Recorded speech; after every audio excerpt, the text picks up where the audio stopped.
NDA శాసనసభ పక్ష సమావేశానికి విచ్చేసిన తెలుగుదేశం ఎమ్మెల్యేలకి, జనసేన ఎమ్మెల్యేలకి, భారతీయ జనతా పార్టీ ఎమ్మెల్యేలకి మనస్ఫూర్తిగా మీ అందరికీ నా హృదయపూర్వక నమస్కారాలు. మీ అందరికీ నా హృదయపూర్వక స్వాగతం తెలియజేసుకుంటున్నాను. వేదిక పైన తెలుగుదేశం రాష్ట్ర అధ్యక్షులు, మన తెలుగుదేశం పార్టీ రాష్ట్ర అధ్యక్షులు శ్రీ అచ్చెన్నాయుడు గారికి, భారతీయ జనతా పార్టీ అధ్యక్షురాలు శ్రీమతి దగ్గుపాటి పురంధేశ్వర గారికి నా హృదయపూర్వక నమస్కారాలు. తాడేపల్లిగూడెం సభలో నేను చెప్పినట్టుగా ఒక దార్శనికులు, 4 దశాబ్దాల సుదీర్ఘ అనుభవం, ఎన్నో ఒడిదుడుకులను ఎదుర్కొన్న తెలుగుదేశం జాతీయ పార్టీ అధ్యక్షులు శ్రీ నారా చంద్రబాబు నాయుడు గారికి నా హృదయపూర్వక నమస్కారం.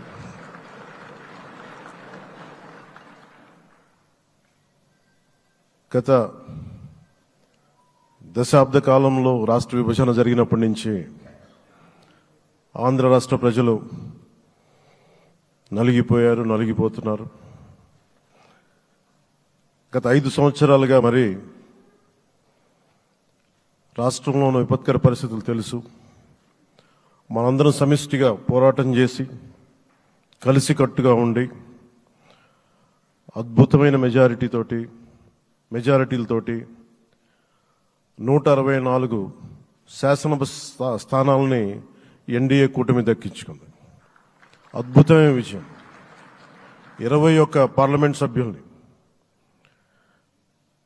మన సెంట్రల్ హాల్లో కూడా మాట్లాడుతూ ఉంటే అందరికీ ఆంధ్రప్రదేశ్ విజయం, తెలుగుదేశం, జనసేన, భారతీయ జనతా పార్టీతో కూడిన ఎన్డీఏ కూటమి విజయం దేశం మొత్తం చాలా ఒక స్ఫూర్తినిచ్చింది.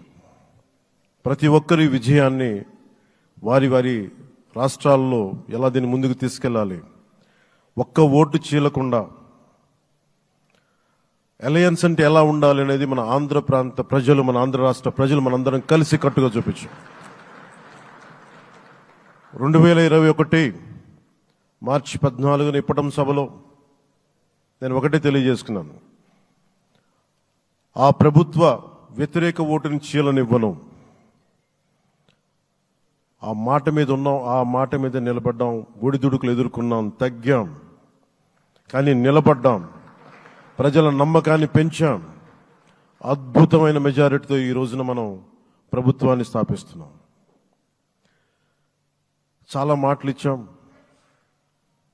పొద్దున కూడా జనసేన లెజిస్లేటివ్ పార్టీ మీటింగ్లో నాయకుడిగా ఎన్నుకున్న సందర్భంలో మాట్లాడుతూ మనం చాలా మాటలు ఇచ్చాం.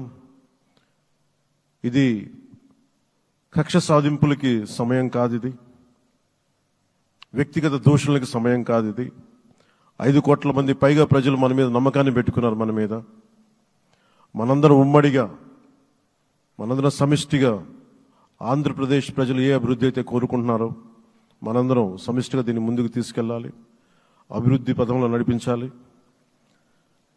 విద్య, వైద్యం, ఉపాధి, సాగునీరు, తాగునీరు, లా అండ్ ఆర్డర్ ఇవన్నీ చెప్పొచ్చాం. మనం బలంగా నిలబడతామని. అలాగే మేనిఫెస్టోలో, ఉమ్మడి మేనిఫెస్టోలో చాలా మాటలు ఇచ్చాం. వాటన్నిటినీ బాధ్యతగా ముందుకు తీసుకెళ్లాల్సిన అవసరం ఉంది. ఇలాంటి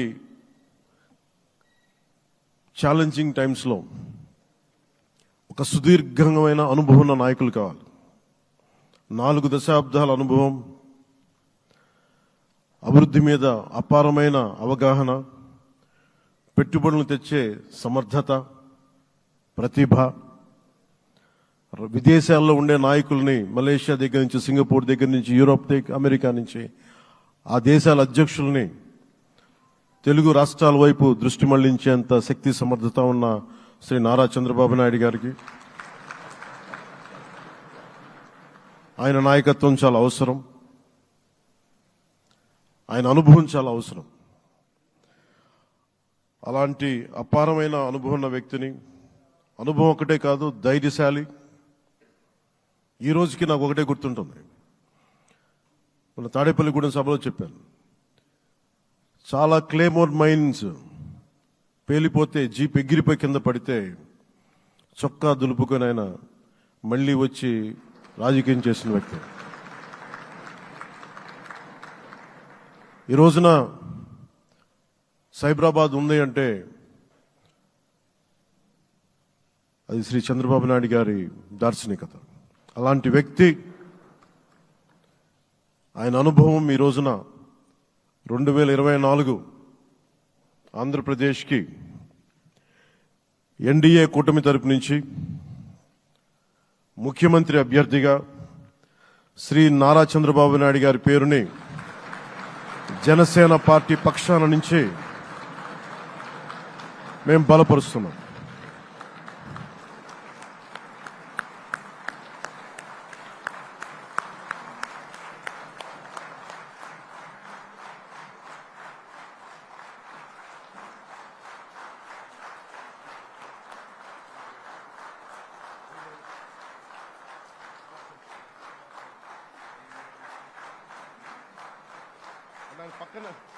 ఇది నేను ఆయన పక్కన పెట్టుకుని చెప్పాలి.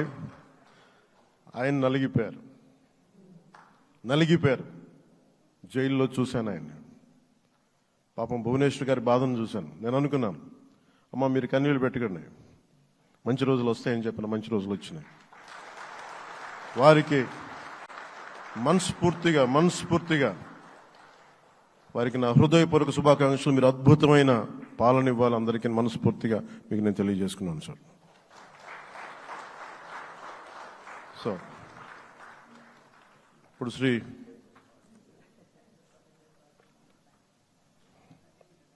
భారతీయ జనతా పార్టీ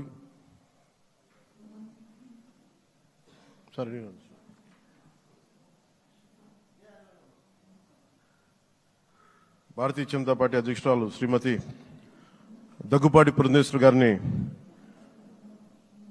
వారిని వచ్చి వారి మద్దతు వారి సందేశం ఇవ్వమని కోరుకుంటున్నాను.